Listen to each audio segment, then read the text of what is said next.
So we're going to continue on in this chapter with a section that is going to define what they will call the problem. Think of it as from the course perspective, there's one true problem. And if you don't know what it is, then it's important that this section, that we make that clear. What is the problem? For the problem has one solution to it. And we know that in the ordinary worldview, there are many, many problems and with many, many different solutions. So we're going to read about that today, many forms, one correction. Hello and welcome to Miracles on High Plains. My name is Jonica, and our reader today is Julie. We are going to go back to a paragraph in the previous section to recall where we were. To give a problem to the Holy Spirit to solve for you means that you want it solved.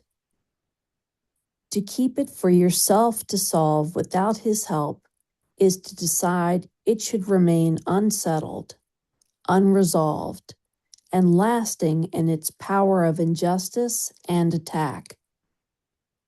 No one can be unjust to you unless you have decided first to be unjust. And then must problems rise to block your way, and peace be scattered by the winds of hate. The little problems that you keep and hide become your secret sins, because you did not choose to let them be removed from you. And so they gather dust and grow until they cover everything that you perceive and leave you fair to no one. Mm-hmm. So there's two things here that show up. Is one, what causes problems from the Holy Spirit's point of view is when you have all decided to be unjust to anyone, which is to say, to judge anyone unfairly. To judge anyone at all would be to judge them unfairly. That leads to problems because that's a violation of the Holy Spirit's holy perception.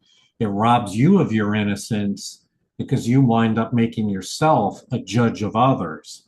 And so problems, as it says here, then they start to multiply from there. So first thing is to recognize how problems come about through treating people unjustly, unfairly. And then second, that's not to say that that will never happen, even for very well-intended people. But when the problems do arise, what are you going to do with them? Are you going to keep them to yourself and try to work it out at the level in which the problem was created, meaning in the mind that initiated the injustice? Are you going to try to solve it there? Or are you willing to give it to the Holy Spirit and ask her guidance for her to help solve your problems? Both of those are necessary. Recognize the problem and a willingness to give it over to the Holy Spirit, which is the perfect lead in to our new material this evening. It is not difficult to understand the reasons why you do not ask the Holy Spirit to solve all problems for you. He has not greater difficulty in resolving some than others. Every problem is the same to him, because each one is solved in just the same respect and through the same approach. The aspects that need solving do not change, whatever form the problem seems to take. A problem can appear in many forms, and it will do so while the problem lasts. It serves no purpose to attempt to solve it in a special form. It will recur, and then recur again, and yet again, until it has been answered for all time and will not rise again in any form. And only then are you released from it. Mhm. So this description of the problems is not the way the world views things. It is, if we know, the world would view the hundreds, if not millions, of separate problems that all have to be addressed, and each one of them needing its own solution. And there you have chaos. It's overwhelming. How can you address 1,000 problems at once? No one can. The alternative view offered here that runs contrary to the laws of this world is there's only one problem. Yes, it shows up in many different forms, but don't let the form of the problem confuse you. Its underlying cause is always the same, says the Holy Spirit. Um, and so then the question becomes, so that's an important learning. It's an undoing of the belief that you have to go about solving each and every problem uniquely, and a replacement of that belief with the idea there's a singular problem. Every problem is the same to the Holy Spirit, and each one is solved in the same respect and through the same approach. Now, it hasn't spelled out the nature of the problem just yet, but surely we're going to get to that.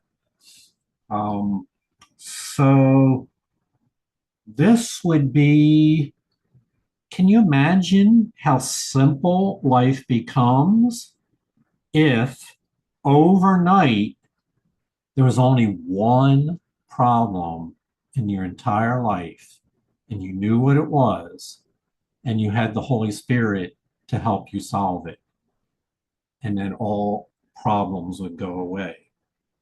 So that's the spiritual promise here.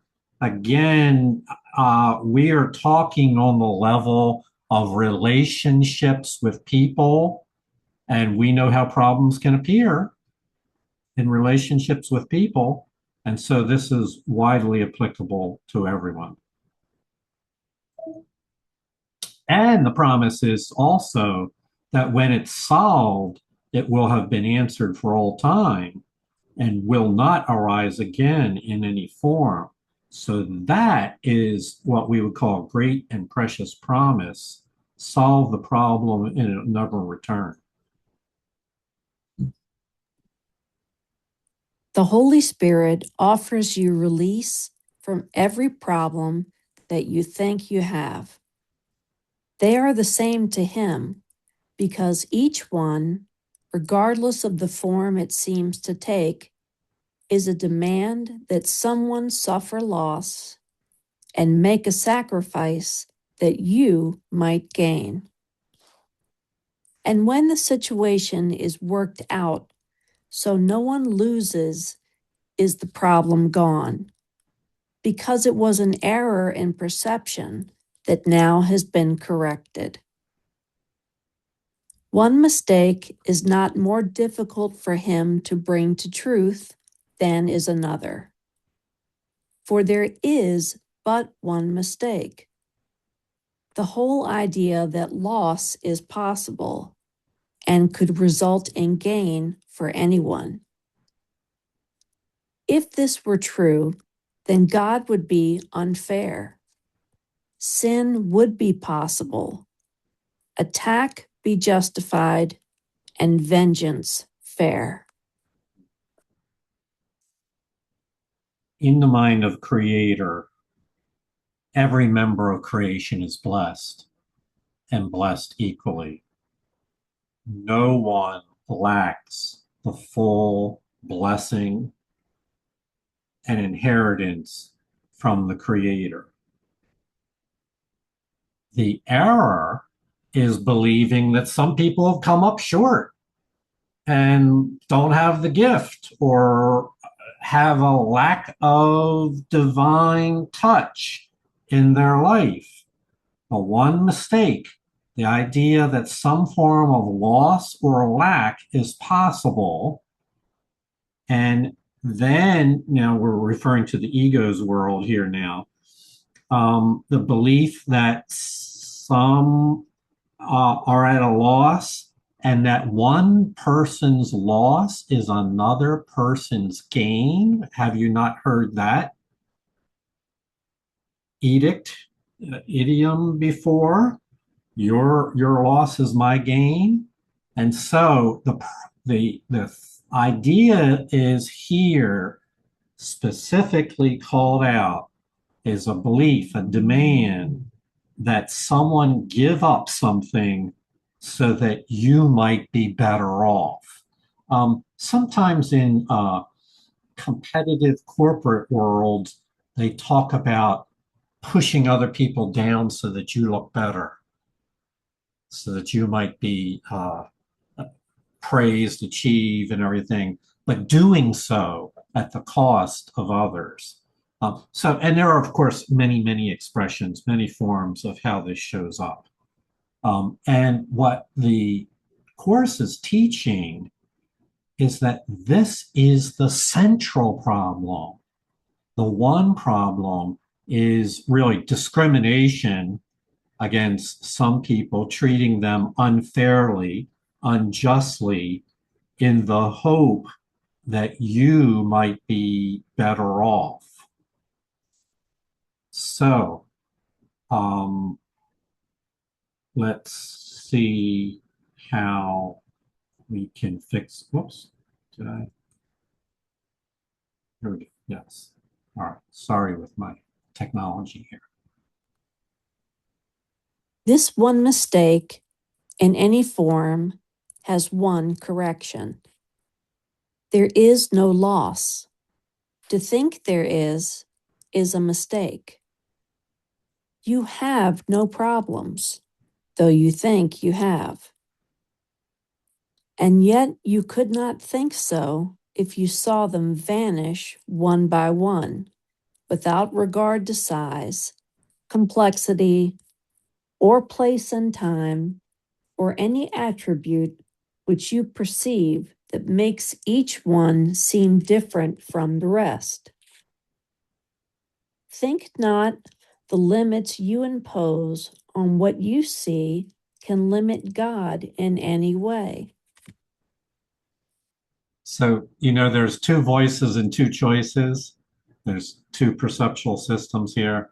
So the one that's being advocated here is really a radical statement. You have no problems at all. You think you have problems, yes, but in eternal truth, you have no problems whatsoever. Two very contrasting viewpoints. And so someone that wanted to argue from the ego's point of view would say, wait a minute, I've got financial issues, I've got relationship problems, I have some health issues. You're mistaken. Look at all these things in my life that are problems. And it addresses that here in a way that I want to make sure you push, that you recognize these problems would all vanish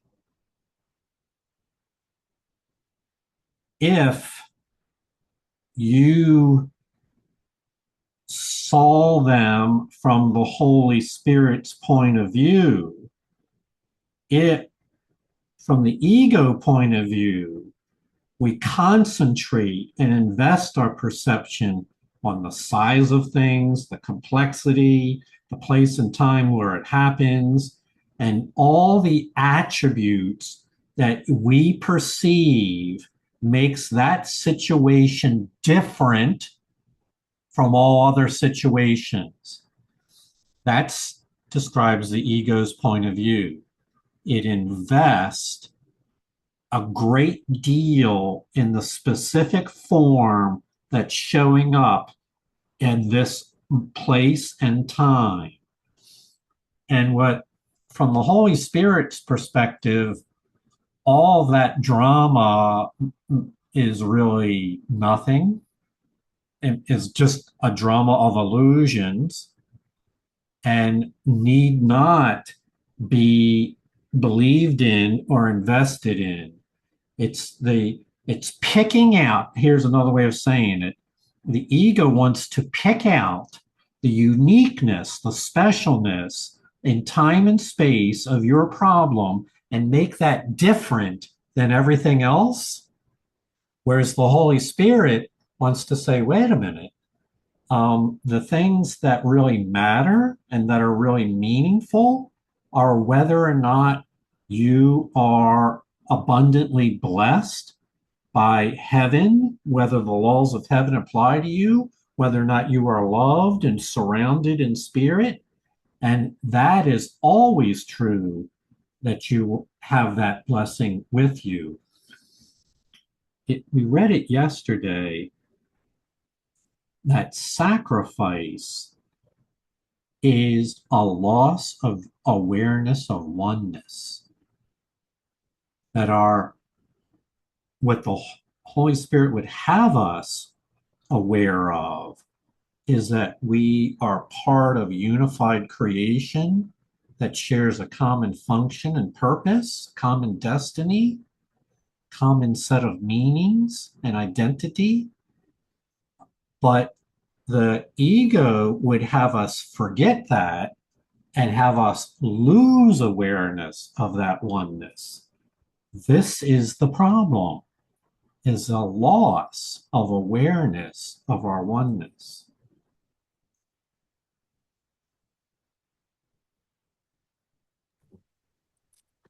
The miracle of justice can correct all errors. Every problem is an error. It does injustice to the Son of God and therefore is not true. The Holy Spirit does not evaluate injustices as great or small or more or less. They have no properties to him. They are mistakes from which the Son of God is suffering, but needlessly. And so he takes the thorns and nails away. He does not pause to judge whether the hurt be large or little. He makes but one judgment, that to hurt God's Son must be unfair, and therefore is not so. Mm-hmm. So I'm going to take you inside the ego mind for a second, and something's gone not according to plan. Somebody let you down, you're disappointed, frustrated, you're upset about it. And then the mind starts to run and starts to do what it says here the Holy Spirit does not do. Your mind starts to evaluate the injustice, starts to measure it, how big it is, starts to focus on the specific properties of it. All this is to take us down the rabbit hole into a dark tunnel of guilt and judgment. The mind will go that direction if you permit it to do so. And that will only increase needless suffering. That will cause you to further invest your power in your complaint, in your grievances, and make a drama, a big story about it, usually, and the Course tells us, always for the purpose of identifying who is guilty. And so we don't want to let our mind run freely in that direction. Here's what the Holy Spirit does. She does not evaluate the injustices. She does not focus on the properties because they have no properties of any importance. They are simply mistakes. Someone made a mistake, period, full stop. No further evaluation needed, and mistakes can be corrected. And so the Holy Spirit does not pause to judge whether the hurt be large or little. He but makes one judgment, that God's Son cannot be hurt and can never lose anything.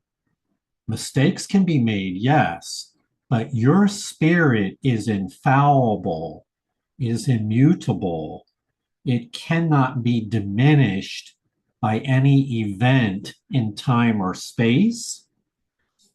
And so this is the way out of your problems, to not use your power to evaluate them and attribute guilt, but rather to choose again to dismiss them as nothing more than mistakes, unworthy of your faith and your belief.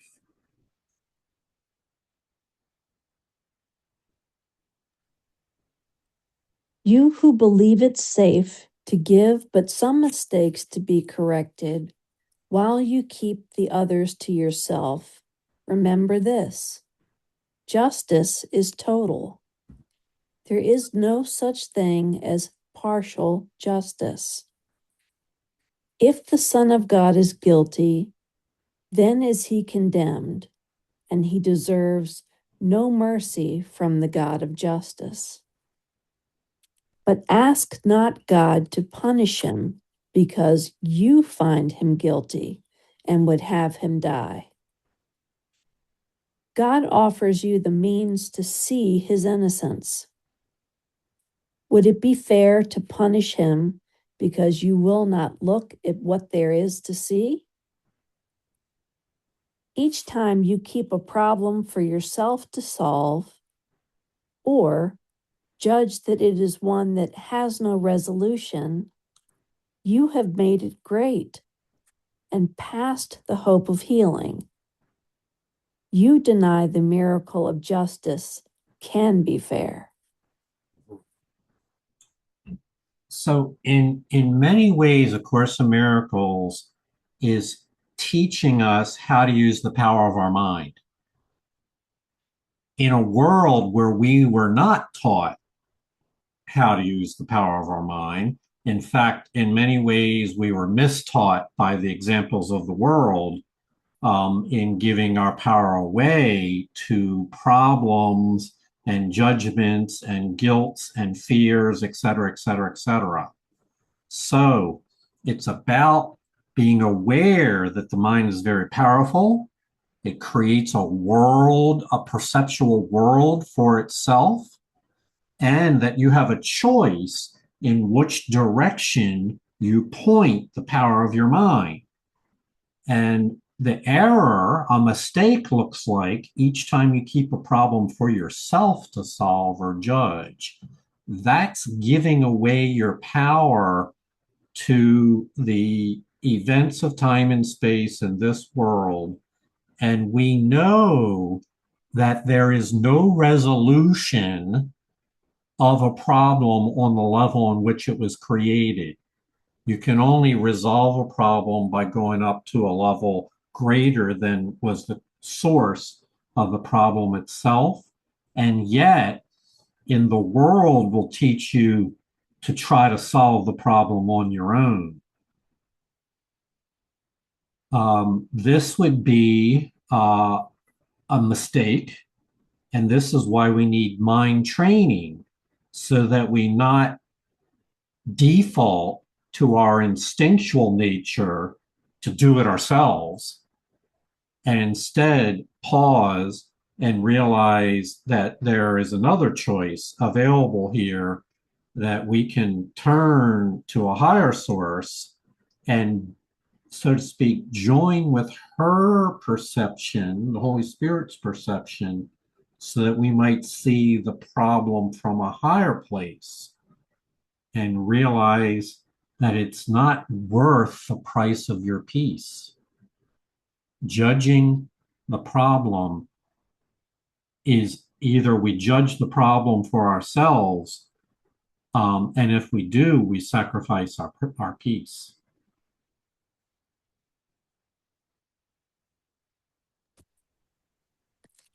If God is just, then can there be no problems that justice cannot solve? But you believe that some injustices are fair and good and necessary to preserve yourself. Uh-huh. It is these problems that you think are great and cannot be resolved. For there are those you want to suffer loss, and no one whom you wish to be preserved from sacrifice entirely. Consider once again your special function. One is given you to see in him his perfect sinlessness, and you will ask no sacrifice of him because you could not will he suffer loss. The miracle of justice you call forth will rest on you as surely as on him. Nor will the Holy Spirit be content until it is received by everyone. For what you give to him is everyone's, and by your giving it, can he ensure that everyone receives it equally. Mm-hmm. So this paragraph really, I think, is the application note for miracle practitioners in dealing with this matter.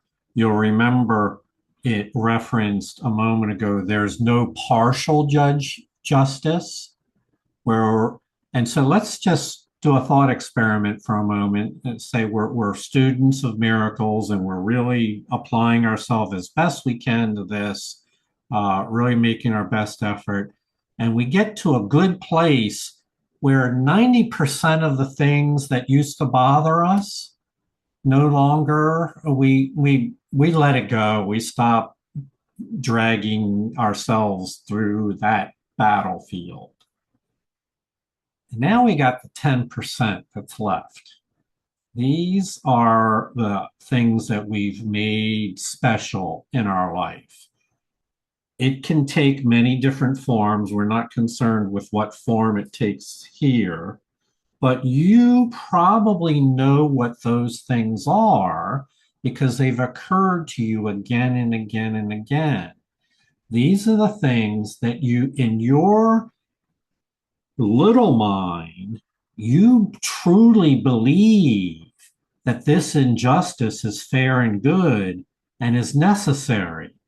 You have an argument in your mind that justifies your position and have a determination to hold on to it. That's where the healing edge is, right there. And it's not easy. I've had any number of miracle students share with me privately that they knew they were still holding on to these few things. And they knew, they had watched their mind make the arguments for and against. And in fact, they would even tell you that I know that I'm hurting myself. I'm losing my peace over it, but I just can't let it go because I really believe that my judgment is justified, is fair and good.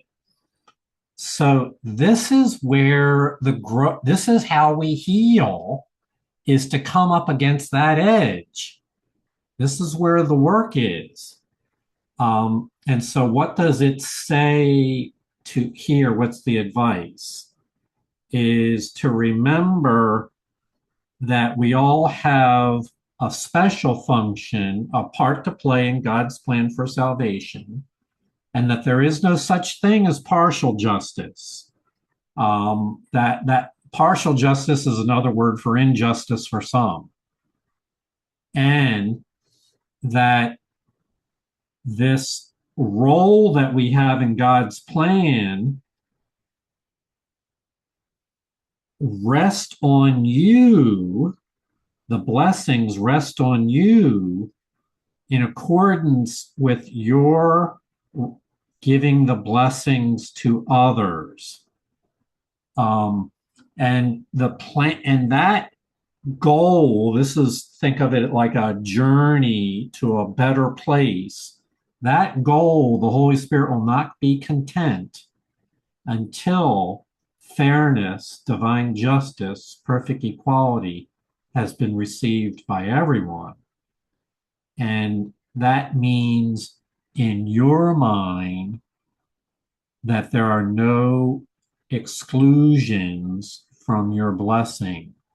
It's a blessing for which no one is excluded. Julie, had your hand up. Thanks, Jonica. So for some reason, this is all making a whole lot of sense to me. I feel like I even put some notes down about the next time I ask myself, what's the answer? Like, what's the key? I'm gonna go to this lesson. So while you were talking, I just scribbled down 8 things.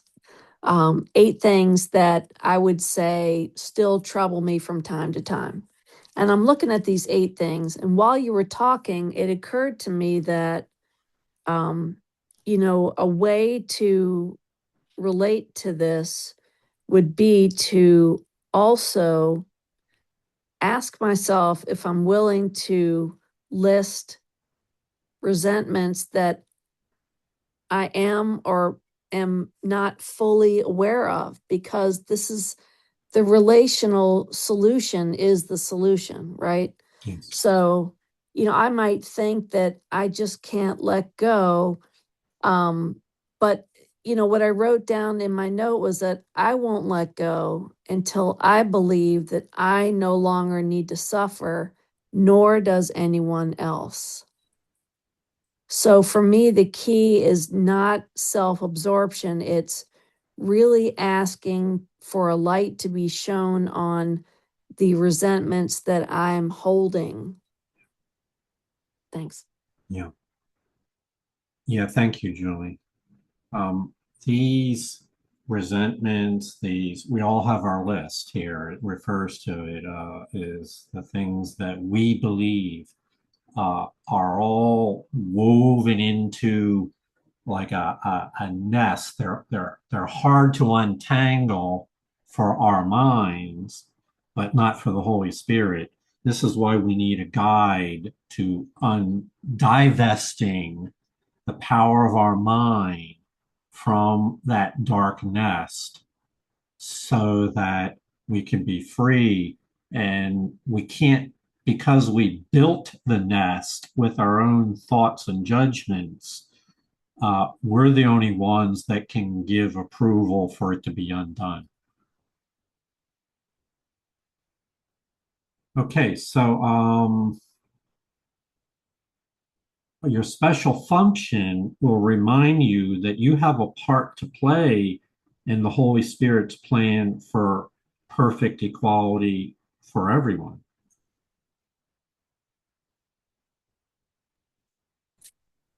Think then how great your own release will be when you are willing to receive correction for all your problems. You will not keep one, for pain in any form you will not want. And you will see each little hurt resolved before the Holy Spirit's gentle sight. For all of them are little in His sight, and worth no more than just a tiny sigh before they disappear, to be forever undone and unremembered. What seemed once to be a special problem, a mistake without a remedy, or an affliction without a cure, has been transformed into a universal blessing. Sacrifice is gone, and in its place, the love of God can be remembered and will shine away all memory of sacrifice and loss. Mhm. So Julie referred to it as her list of 8. I mentioned, get rid of 90%, but you still have 10%. Some smaller, more manageable number. But for a person that has been practicing A Course in Miracles for forgiveness for a while, I mean, you start to lighten your burden. You become more aware of the power of your mind, and it doesn't go out to everything that comes along. Perhaps you stop watching the news as often so that you don't get yourself all worked up about the state of the world. But there are those things that remain, and how do we free ourselves of that? It says here, and we'll repeat this theme many times, that you'll not keep those few remaining items on your list. For pain in any form, you will not want. Or, in other words, you'll want to be free and at peace more than you want to hang on to being right. Phrased another way, you've probably heard, would you rather be right or would you rather be happy? And so the we know that the desire to be right is a strong impulse, but we're learning that happiness is really what we were made for, not to assert that our perception is superior to any other belief and viewpoint out there. So it's a willing to surrender and have undone what your mind was convinced was justified and right. There'll be willingness to have that undone because you want happiness and peace instead. You no longer want pain. And this, let me just spend another moment on this idea. This awareness of your own self produced pain is a sensitivity that I never had. I mean, it wasn't part of my makeup to be aware that I was making myself unhappy and inducing mental anguish and emotional stress in my mind. I didn't know. I was unconscious. But more and more as you practice and quest after inner peace, you become aware when you lose your balance, what the Course calls you lose your balance. I was very peaceful until such and such happened, and I lost my peaceful balance, and now I I want to get it back. And so that desire to remain in equanimity, to be content, to be serene and at peace, that is what it feels like to feel blessed and live in a blessed world. And loss of that becomes less and less willing to tolerate the loss of that. It's really a determined choice on the part of each practitioner.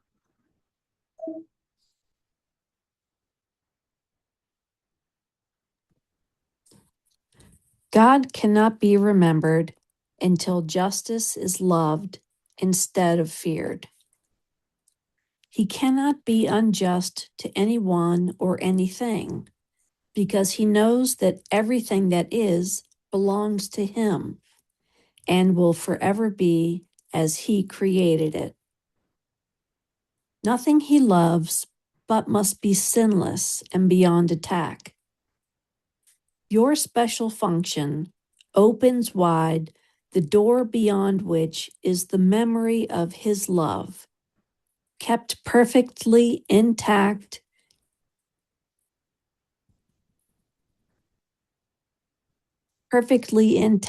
and undefiled. And all you need to do is but to wish that heaven be given you instead of hell, and every bolt and barrier that seems to hold the door securely barred and locked will merely fall away and disappear. For it is not your Father's will that you should offer or receive less than He gave when He created you in perfect love. So you've probably recognized by now the section always finish on a real high note and a real powerful message at the end that kind of summarizes the possibilities that are available to us. So let's spend a minute on this. God cannot be remembered until justice is loved instead of feared. How does that apply to what we've just been reading?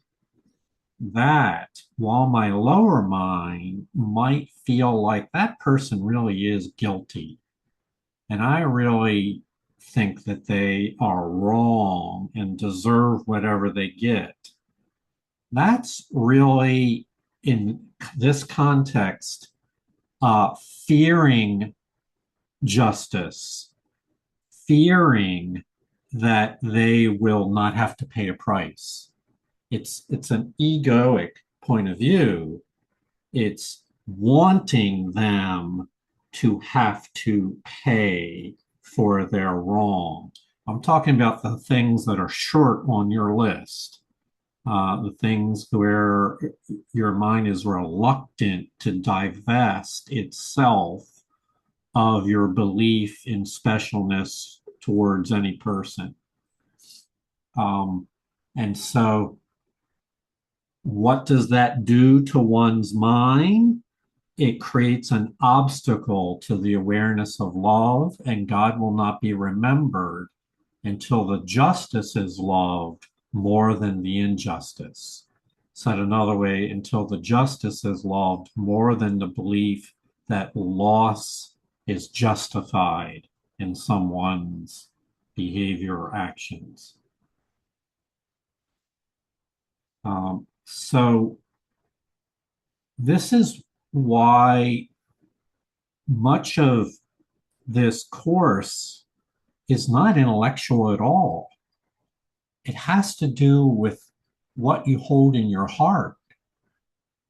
It's the idea can be taught in your mind in one session, but when we hold tightly onto a grievance or a resentment, a judgment, and treasure that more than our own happiness and our own peace, by being able to see the world as innocent, that's the error that needs to be the problem that needs to be solved, is treasuring illusions above the truth.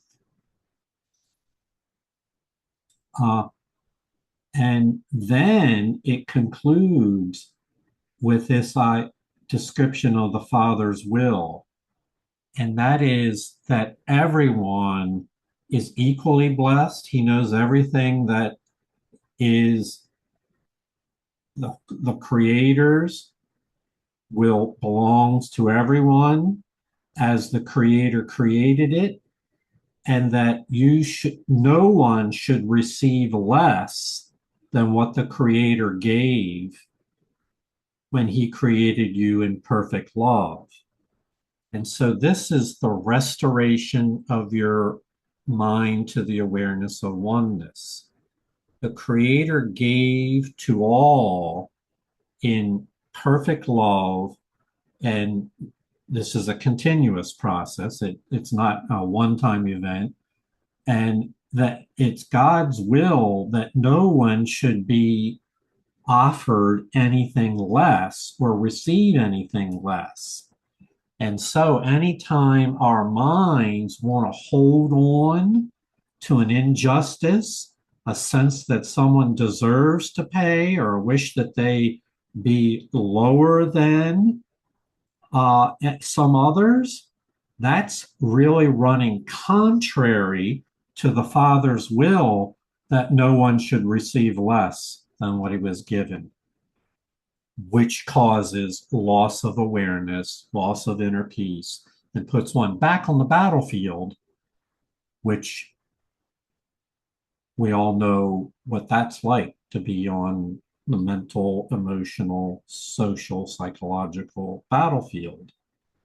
And so ultimately, this is a choice of not wanting to be on that battlefield anymore.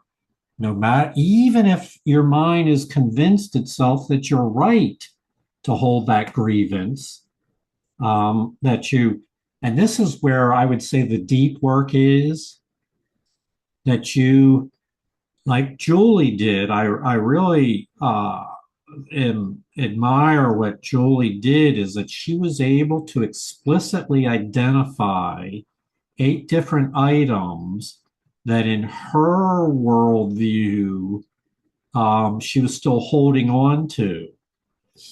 And the next step with them is, are you willing to invite the Holy Spirit to join you in the healing process of those items?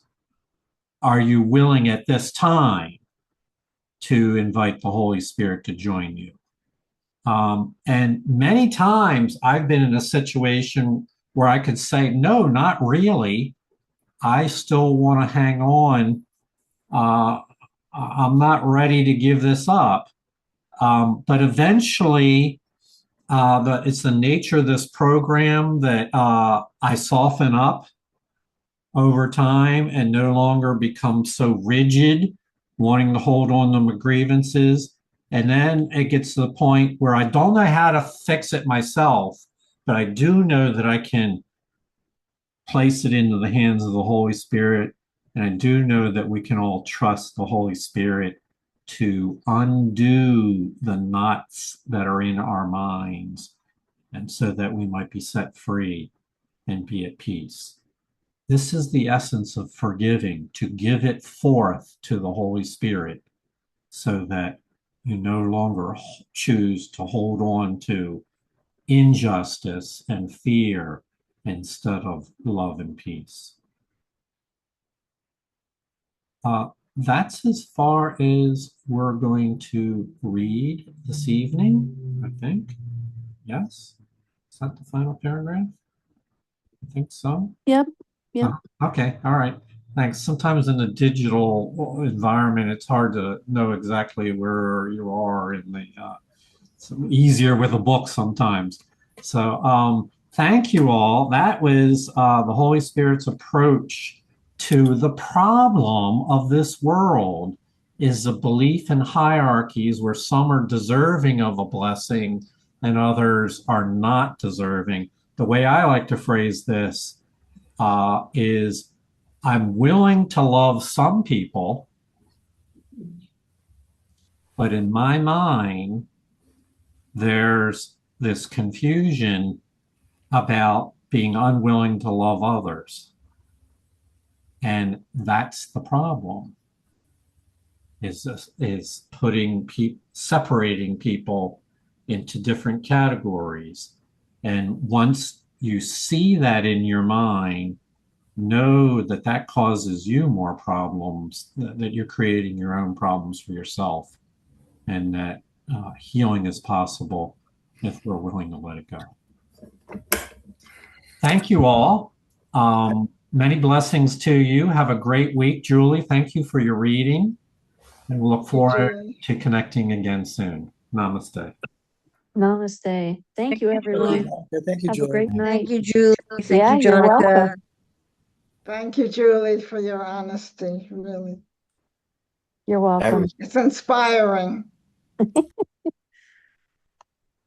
night, everyone. It is. Good night.